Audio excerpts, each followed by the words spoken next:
¿Podría existir otro lado de la historia, así como hay otro lado de la luna, ese que está pero que nunca vemos?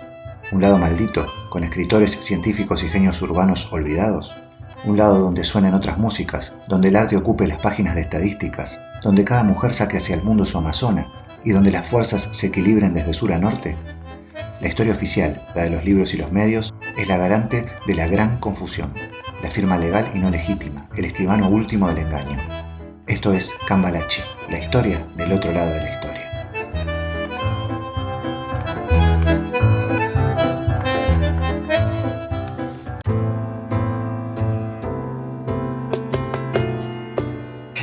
Bienvenidos a Cambalache, la historia del otro lado de la historia. Un espacio para deconstruir la historia, sus olvidos y malos entendidos, sus personajes, su música y sus libros. Soy Gabo Merlino y podés seguir este podcast por todas las plataformas, los estrenos en el canal de YouTube y las novedades en mi Instagram @GaboMerlino. Si estás viajando, déjame acompañarte. Si estás en casa o en el trabajo, prepárate algo de tomar y escucha.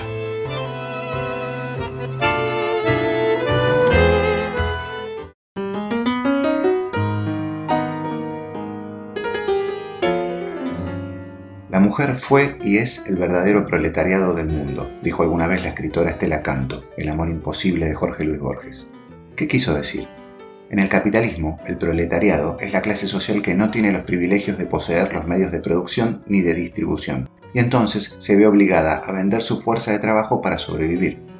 En el imaginario de la humanidad, en esa realidad inventada que nos define, el hombre es el que tuvo históricamente esos privilegios en perjuicio de la mujer. Es verdad que todos los humanos han sido sometidos por los humanos, pero en el caso de la mujer, el sometimiento fue doble. Trabajar casi como sirvientas para sus familias, sus hijos y sus nietos, ver sus cuerpos violentados por los propios maridos, no tener derecho a voto o herencia de bienes hasta hace muy poco tiempo. La revolución de la mujer es la única revolución viva y genuina de nuestro tiempo, ya que está produciendo verdaderos y notorios cambios en nuestra estructura social. Es por eso que hoy en Cambalache somos todas amazonas. Empieza el matriarcado.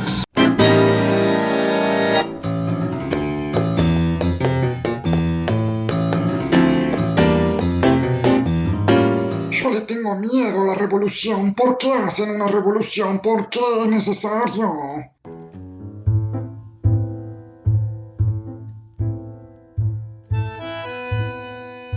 Imagínate por un minuto vos, hombre, nacer mujer en Europa en el año 1531.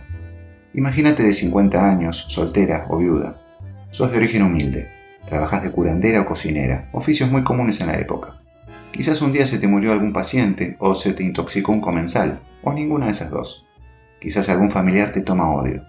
Vas a amanecer con una denuncia en tu contra. Te inventan que sos bruja, que tenés contacto con el demonio, aunque ni a vos ni a ninguna la encontraron jamás en cientos de años volando sobre una escoba. La iglesia ordena arrestarte. Te hacen un juicio que es un chiste y después cerrás la jornada quemada viva o ahogada en el mejor de los casos. Tranquila, no es con vos. Vas a ser, según las cifras optimistas, uno de los más de 100.000 asesinados de la época, de los cuales mínimo el 80% serán mujeres. Las fuerzas de seguridad actuaban con seriedad, parece. Y sí, Matilde, no es como ahora que le dejan hacer cualquier cosa a la gente. Imagínate vos, hombre, siendo amazona, mujer guerrera, en una ciudad turca del Mar Negro, en la antigüedad. Imagínate que sos de temer, pero que, de todas maneras, en todas las batallas míticas, perdés contra todos los héroes mitológicos de origen masculino, como Hércules o Aquiles. Imagínate que, aunque te mencionen desde Heródoto, el padre de la historiografía, hasta todos los historiadores de los 1500 años siguientes, en Asia, Europa y América, y que el río más largo del mundo tenga el nombre de tu pueblo, hoy digan que no exististe, que fuiste un mito, que las mujeres guerreras no tenían pueblos propios, o que, si los tenían, era porque no podían ser poderosas en una sociedad de hombres. Imagínate vos, hombre, siendo plebeya catalana en el 1328. Tuviste suerte. Tu padre no te eligió esposo, sos una excepción. Te vas a casar con tu vecino, del que estás un poco enamorada, o eso crees porque no tenés experiencia a tus 15 años. Sin embargo, la noche de la boda, el señor feudal, el dueño de las tierras donde tu pueblo se asienta, viene a visitarlos. En realidad viene a cobrar su derecho de pernada, y tu marido no puede hacer nada, no tiene dinero y tiene una sola vida que no quiere que se la quiten. El señor feudal te encierra en la casa y te viola para cobrar su derecho. Primero te va a golpear bastante para que no te pongas difícil. Después, cuando termine, le va a ordenar a tu marido que haga lo mismo, que entre en tu cuerpo. Tu marido, que te quiere, se niega, no puede amar a una mujer dolorida y sangrada. Si no lo hace él, lo harán los guardias. No le queda otra alternativa. Así, quizás concebirán su primer hijo, que bien puede ser fruto de cualquiera de los abusadores. Rodolfo, ahora que lo pienso, con vos me pasó algo parecido todos estos años. Imagínate vos, hombre, ser mujer en Tanzania en el año 2020. Ya estás vieja y tenés un sobrino inescrupuloso que se quiere quedar con tu casa. Es fácil acusarte de hechicería porque todas las mujeres saben de esas cosas. Van a faltar pocas horas para que una horda de desquiciados vengan a llevarse tu cuerpo a piedrazos o a golpes de machete. Vas a ser una de las 1000 mujeres asesinadas por año en esa región africana, por ser acusadas injustamente de brujas. Mi tía me hechizó el PlayStation, no funciona. Llama a la policía, bebé. Quizás, si es que existen las vidas pasadas, todos pasamos alguna vez por eso. Pero como casi nadie puede recordarlo, salvo unos pocos iluminados que no tienen cómo comprobarlo, todo queda en el olvido. Ahí entra la historia. La única vía de modificar el presente sin volver a tropezar con el pasado.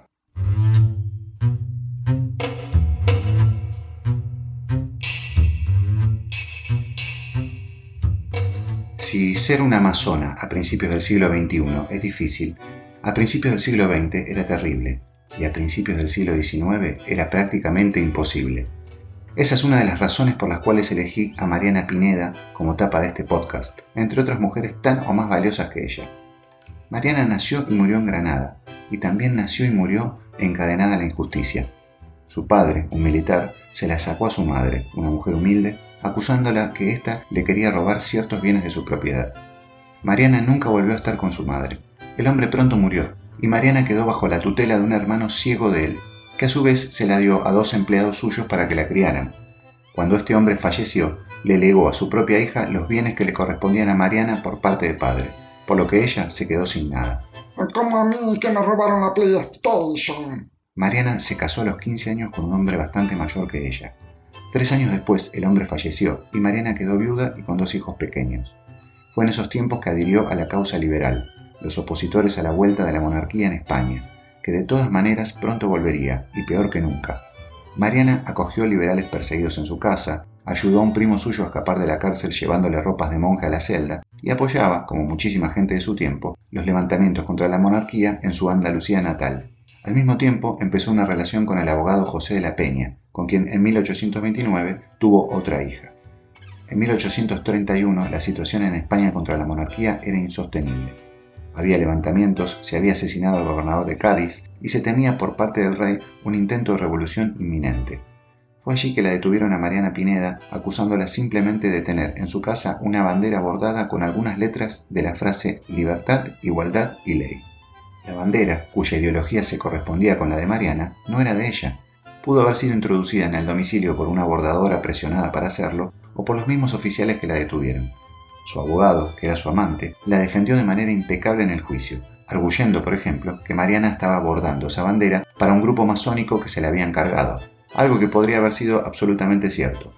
Pese a eso, y también considerando la levedad de la falta, Mariana Pineda fue condenada con la pena de muerte. Algunos sostienen que el alcalde del crimen, Pedrosa, quien la sentenció, tenía un amor no correspondido con ella, aunque no hay pruebas escritas del mismo. Otros que el gobierno español quiso dar un ejemplo al pueblo, mandando a matar a una mujer joven, madre de 3 hijos, por una falta simple para asustar al pueblo y contener los levantamientos que se venían. Fue así que el 26 de mayo de 1831, en el mismo tiempo que la evolucionada humanidad estaba terminando de desarrollar el telégrafo, Mariana Pineda, de 26 años, fue ejecutada a través de la técnica de garrote vil, que consistía en ser ahorcada con un collar de hierro que al girarlo en el cuello producía una muerte más rápida que la horca común, donde las muertes se demoraban mucho y terminaban siendo impopulares para los espectadores. Pues que sea corto, coño, que hoy juega el Sevilla. Mariana Pineda no llegó a ser una persona poderosa, ni un líder político que podría tener sus enemigos, como Catalina la Grande, Eva Perón o Indira Gandhi. Sin embargo, se convirtió en un símbolo de la lucha y la libertad en España y en toda Latinoamérica, una mártir en cuya memoria varios artistas, desde Federico García Lorca hasta todo tipo de pintores y escritores, le han dedicado obra y pensamiento.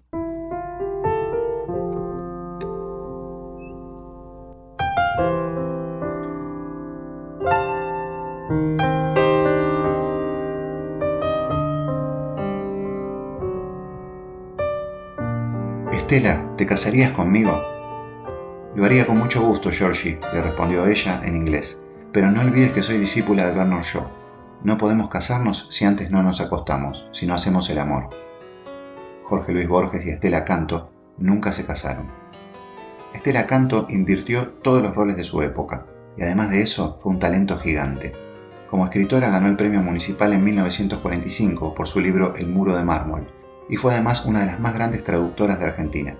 Tradujo de manera sublime, entre otras cosas, 6 de los 7 tomos de En busca del tiempo perdido, del francés Proust, que equivale más o menos a tirarse de un 9º piso al asfalto y sobrevivir en el intento.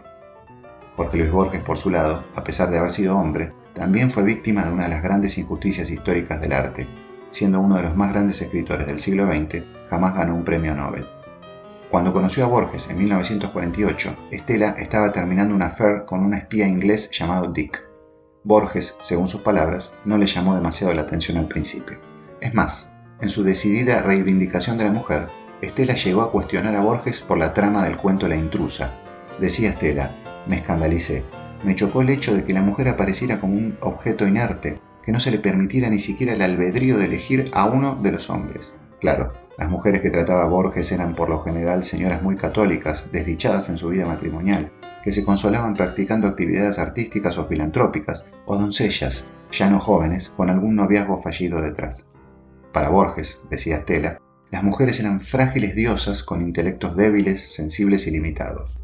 Una opinión poco original de este hombre original. Borges no se ofendió ni mucho menos. De hecho, siguió consultándola y Estela se convirtió, en sus propios escritos, en una gran intérprete para el gran público, para nosotros, de los significados ocultos en los laberínticos cuentos del escritor. También Estela decía: en la mujer, en mis tiempos, la inteligencia debía conservarse como un terreno baldío. El marido era la única meta en la vida. Una inteligencia cultivada a fondo era señal de atrevimiento. Contra padecimientos de esa especie han tenido que luchar en sus comienzos la casi totalidad de las mujeres con alguna vocación. La mujer fue y es el verdadero proletariado del mundo. Borges y Estela Canto tuvieron una especie de noviazgo que duró hasta el 55, aunque la relación entre ambos continuó hasta 1985. Él no era más machista que los hombres de su época, era ya una cuestión cultural, pero ella estaba en una dimensión mucho más adelantada. Borges le dedicó a Estela nada más y nada menos que el Aleph, un cuento que habla de un lugar donde están todos los lugares del mundo y que cambió para siempre la historia de la literatura. Estela, por su lado, desafiaba y cuestionaba el rol que le asignaban a la mujer en la opresión particular de la época. Le sobraba libertad sexual y dicen que era demasiado fácil enamorarse de ella. Además del espía inglés, un taxista francés, un miliciano belga y un poeta español fueron sus amores más conocidos. En 1979 entró en la lista negra de la dictadura argentina por haber sido comunista y a pesar de tener ya 63 años. 2 mujeres la salvaron de no caer presa y quizás desaparecida, como otras 30.000 personas en ese tiempo. Son 7.000, flaco, no exageren. Cállate, fachirulo, todavía me debes 500 pesos del último servicio. Sí, papi, la semana que viene sin falta te lo alcanzo. A Estela primero la salvó la esposa del encargado del edificio donde ella vivía, quien le hizo señas con los ojos para que siguiera de largo y no la atraparan, porque la estaban esperando. Estela le hizo caso y terminó en el restaurante Edelweiss, donde estaba la escritora Silvina Bullrich con unos amigos. Cuando se quedaron solas, Estela le comentó la situación y Silvina le ayudó a guardarse. Alba Estela Canto murió en 1994 en Buenos Aires. Nunca tuvo hijos.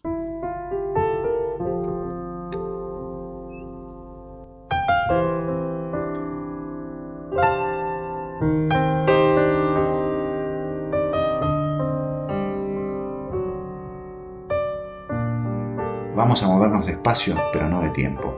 Mientras Borges y Estela cruzaban torpes besos en los bancos de Plaza Lezama, unos miles de kilómetros más arriba, una mujer se iría convirtiendo lentamente en una de las más grandes compositoras latinoamericanas. Chabuca Granda le escribiría a su Perú y a su enorme cultura, desde la flor de la canela hasta aquel puente de los suspiros que aún espera en Barranco.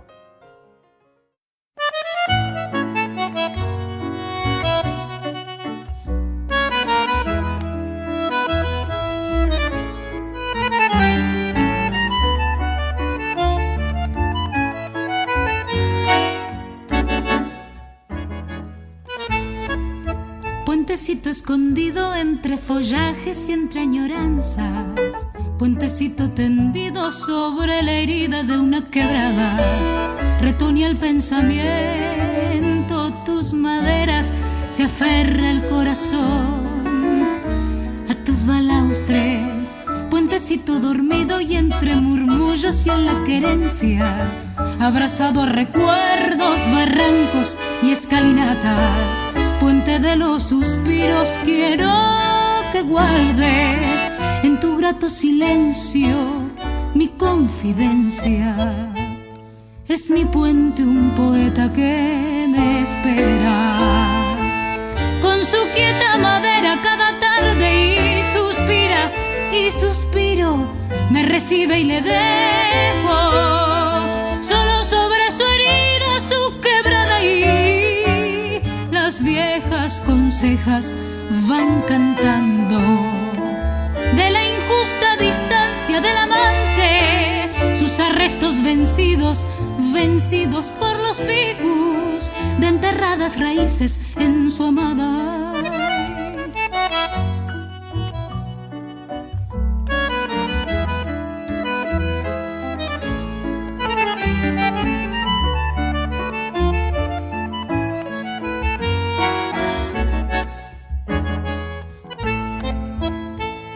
Es mi puente un poeta que me espera, con su quieta madera cada tarde y suspira. Y suspiro, me recibe y le dejo solo sobre su herida, su quebrada, y las viejas consejas van cantando de la injusta distancia del amante, sus arrestos vencidos, vencidos por los ficus de enterradas raíces en su amada. Puentecito dormido y entre murmullos en la querencia, abrazado a recuerdos, barrancos y escalinatas. Puente de los suspiros, quiero que guardes en tu grato silencio mi confidencia.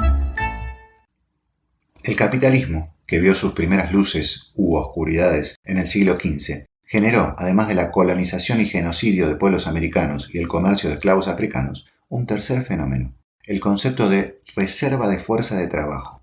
Esto produjo una nueva devastación, que es minimizada en comparación con las otras dos: la caza de brujas. La misógina caza de brujas en Europa, y hasta en las colonias inglesas de América, se dio aproximadamente entre 1450 y 1750 y arrojó unas 100.000 muertes, aunque algunos hablan de millones, de las cuales entre el 80 y 90% eran mujeres.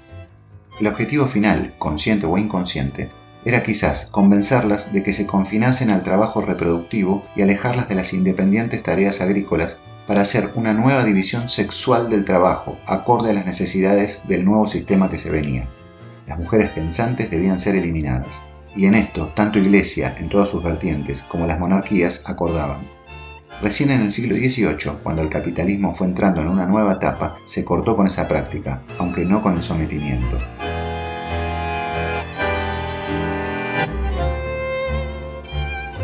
Con la llegada de la revolución industrial y los cambios en el mundo, lentamente la mujer fue tomando más protagonismo, aunque no sin dificultades. En Occidente, hechos como la Revolución Francesa y la Declaración de los Derechos de la Mujer, redactada en 1791 por Olympe de Gouges, fueron cambiando un poco el panorama. Olympe de Gouges, por su parte, es un símbolo de la lucha feminista. Sería guillotinada 2 años después de escribir su declaración, y su figura de intelectual recién sería tomada en serio luego de la Segunda Guerra Mundial.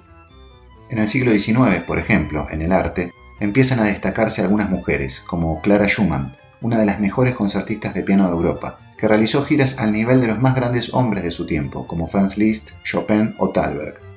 Clara, además, siguió su carrera hasta su muerte, a diferencia de otras niñas prodigio que abandonaban todo al casarse.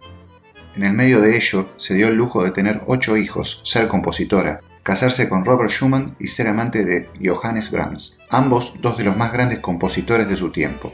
Clara es la cara más visible de una lista de mujeres que empezaban a destacarse en esa época, como la compositora y cantante de ópera francesa Pauline Viardot García, admirada por Rossini, Chopin y Liszt, amada por el escritor ruso Iván Turgenev y amiga fraterna y musa de la escritora George Sand.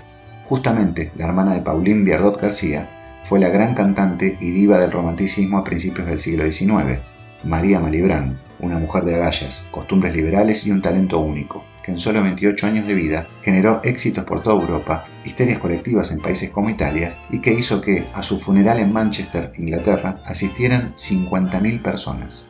A mi cumpleaños vinieron 3 amigos y mi tía, que encima me robó la PlayStation. Pero seguía siendo difícil ser mujer. Si tenés la chance de viajar al pasado, preguntáselo a la compositora y virtuosa pianista Fanny Mendelssohn.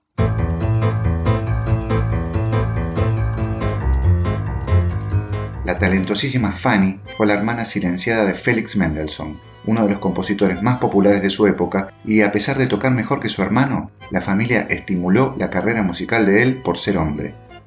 En un mundo machista, manejado por la fuerza bruta de los hombres y con instrumentos musicales construidos por hombres para ser tocados con el peso corporal de los hombres, la mujer encontraba además una doble dificultad.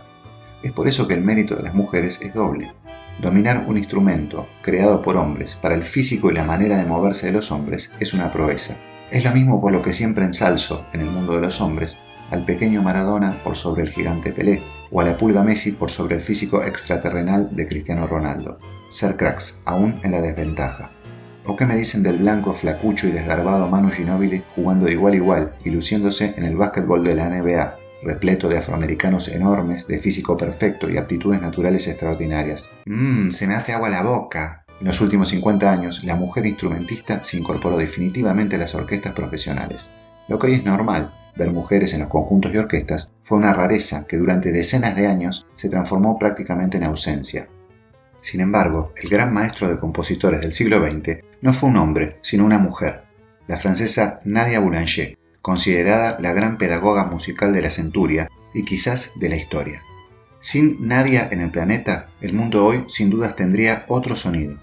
Gran difusora de la obra de Igor Stravinsky, no solo formó o ayudó a terminar de moldear a genios de la talla de Astor Piazzolla, Darius Milhaud, Egberto Gismonti, George Gershwin, Aaron Copland y Quincy Jones, por nombrar solo algunos de los más grandes músicos del siglo, sino que además demostró al mundo que los hombres no lograron dominarla en ningún aspecto. Nadia murió a los 92 años y soltera. De todos modos, en el mundo de la música, mi favorita de las nacidas en el siglo XIX es una latina, una brasilera. Era pianista, compositora y directora de orquesta. Se llamaba Chiquinha Gonzaga.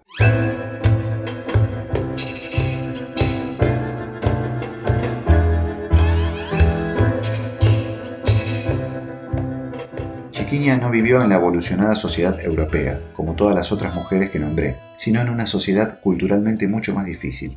Y si bien era de familia adinerada, lo que le permitió estudiar y prepararse, tampoco era de piel blanca, lo cual complicaba aún más las cosas en la racista tierra carioca. Chiquinha era mestiza, porque era hija de un militar blanco y de una mulata muy humilde.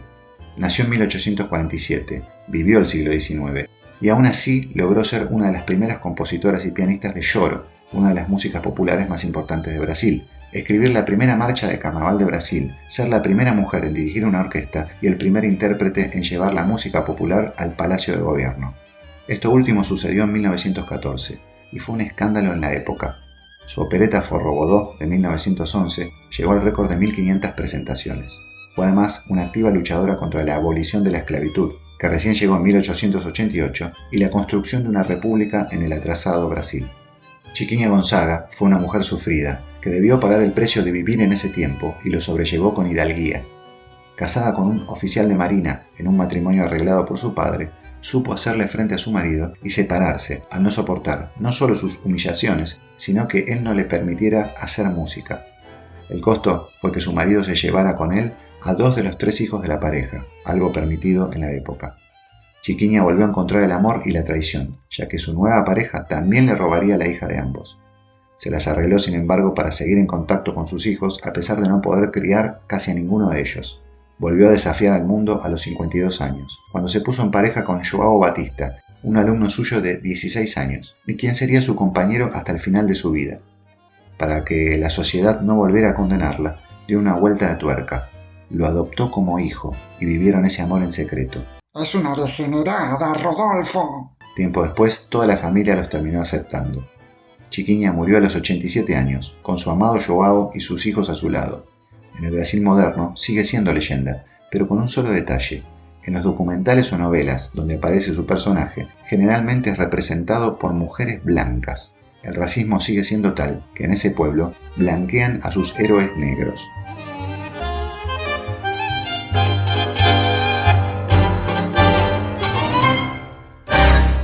Quizás estas historias y otras que contaremos en próximos capítulos de Amazonas les sirvan a aquellas mujeres y hombres que aún no han podido encontrar el ritmo de estos tiempos. A mí déjame que mi mujer me cocine. No puedo, Rodolfo, estoy planchando. ¿Todavía no me pagaste, fachirula? Es que estamos ya a principios de mes, todavía no cobré la jubilación. Trabajo doméstico no remunerado. Trabajo fuera de casa peor remunerado. Faltas de respeto, abusos de todo tipo. Y sumale a eso la sociedad enferma en la que vivimos, que está lejos del ideal de los optimistas aburguesados. Ese optimista que consolaría a la muchachita violada en el 1300 por el señor feudal, diciéndole que por suerte ya no vive en la prehistoria y que por eso no duerme desnuda en una caverna con el riesgo de que se la coma un oso. Y con ese razonamiento a cerrar los ojos otra vez. Porque hoy el derecho de pernada ya no existe y el agua es más potable, pero también tenemos nuestros monstruos.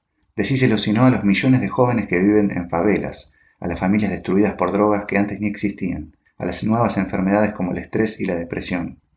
Decíselo, si no querés ver solamente lados tan dramáticos, a los artistas y trabajadores en general que compiten, por ejemplo, contra gigantes del streaming que por el precio de una comida o un concierto te ofrecen un mes entero de películas, series y recitales que no te alcanza la vida para ver.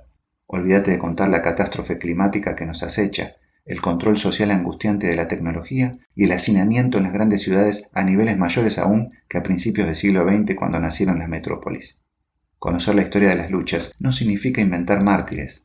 Conocer la lucha desigual de, por ejemplo, las mujeres en los distintos siglos nos ayuda a entender y luchar por nuestro presente. Yo le tengo miedo a la lucha, a ver si me quitan la PlayStation. Desde el otro lado de la luna, los saludo hasta la próxima.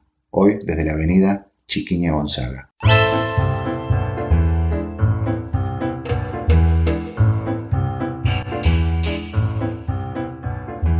Soy Gabo Merlino. Los espero en el próximo podcast de Cambalache, la historia del otro lado de la historia. Podés seguirlo por todas las plataformas, los estrenos en el canal de YouTube Cambalache, la historia del otro lado de la historia y las novedades en mi Instagram @Gabo Merlino.